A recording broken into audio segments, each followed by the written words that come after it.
Olá, bom dia, 9h37, ao vivo, direto de São Paulo. A gente começa agora mais um Boletim de Notícias.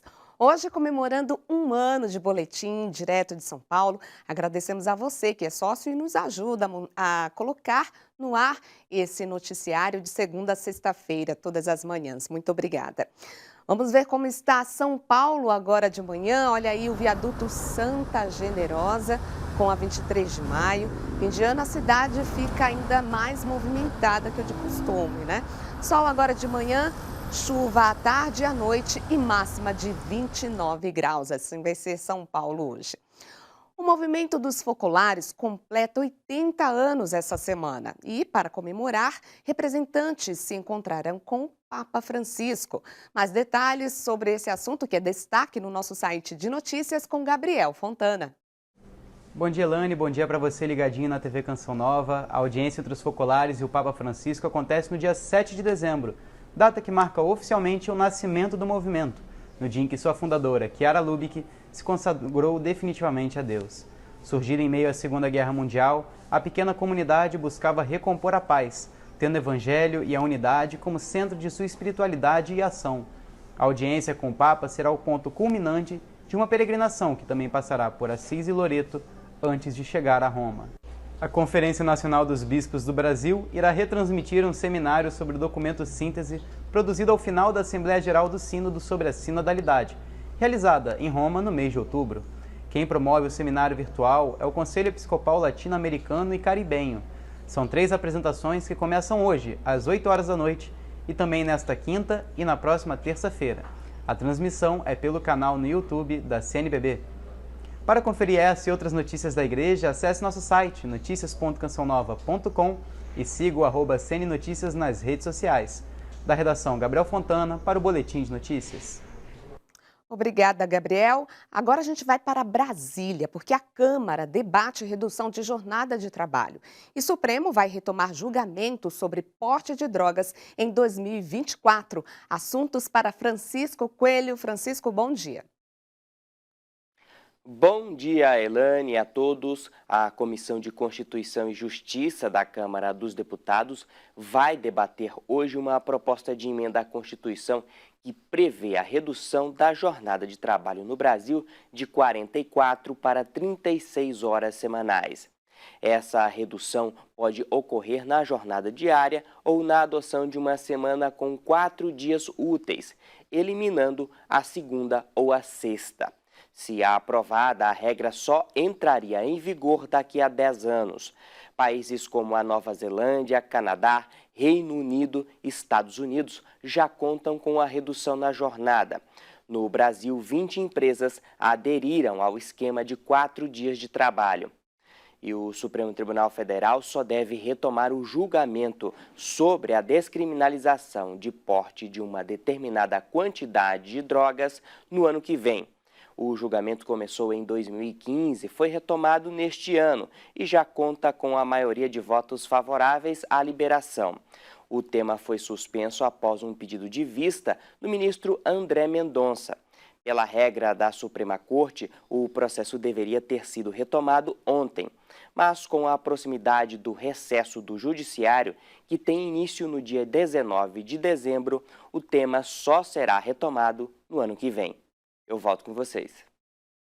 Obrigada, Francisco. E segundo a Confederação Nacional do Comércio de Bens, Serviços e Turismo, a CNC, o endividamento das famílias brasileiras teve queda no mês de novembro.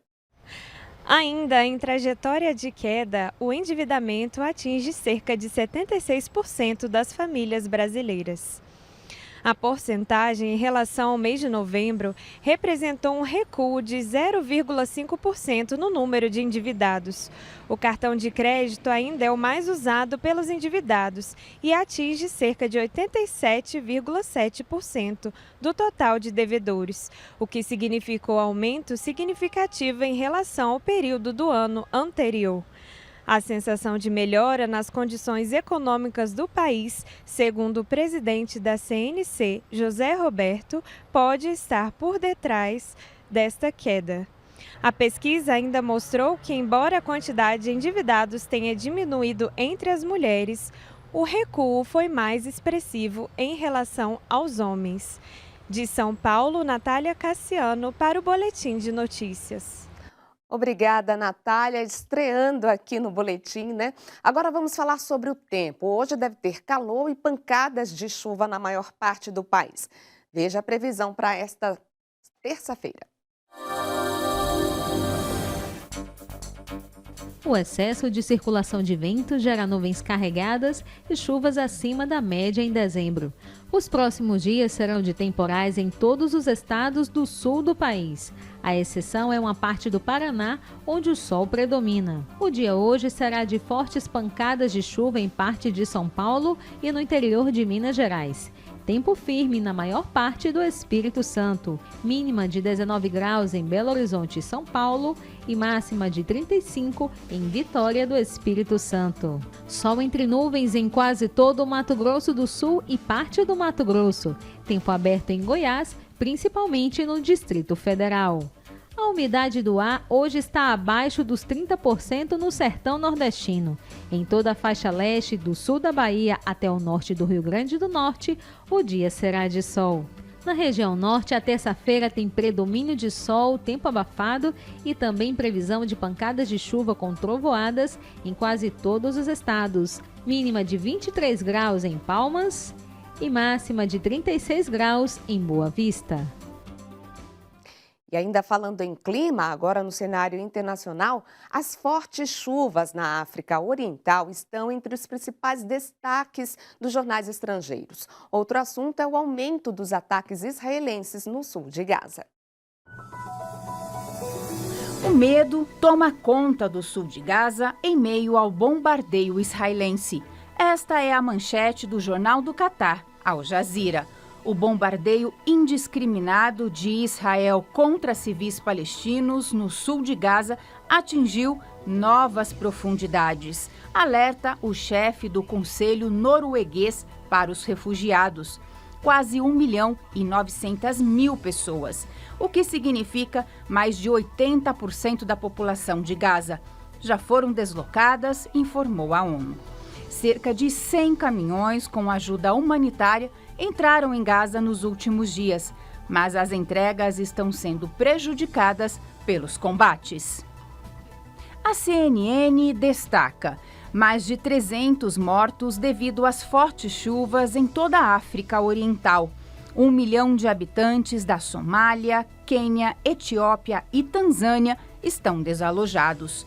Outras 350 pessoas foram mortas. As fortes chuvas ocorrem desde outubro, devido ao fenômeno climático El Niño. As chuvas estão previstas até o ano que vem, segundo o Departamento Meteorológico do Quênia. E há um ano, a TV Canção Nova mudava o seu noticiário da manhã, dando início ao boletim de notícias direto de São Paulo. O dia aqui começa bem cedo. Por volta das 6h30 da manhã, alguns já estão chegando para preparar o boletim, que, embora tenha 10 minutos no ar, precisa de bastante tempo de preparação. No dia anterior, a equipe vai sendo escalada. A cada dia, um time de repórteres entra enviando matérias de diversas praças: Brasília, Roma, Paraguai, Belo Horizonte, Cachoeira Paulista, onde está a sede da nossa emissora, e São Paulo. Ao todo, são mais de 10 pessoas empenhadas para colocar o boletim no ar. Entre erros e acertos, aos quais estão sujeitas toda a atividade humana, temos a certeza de que a providência divina nos guiou até aqui. Nosso diferencial é levar cada notícia com esperança e valorizando a vida. O objetivo? Evangelizar, vendo nos fatos do dia a dia os sinais que o Criador se utiliza para nos formar como pessoas. É isso aí, a gente agradece a toda essa equipe empenhada em manter o nosso boletim no ar todos os dias, né? Como diria Monsenhor Jonas, nosso Deus lhe pague. E mais uma vez, obrigada ao nosso sócio evangelizador. A você um ótimo dia, a gente se encontra às 6:45 da noite no Canção Nova Notícias. Fique com Deus, até mais.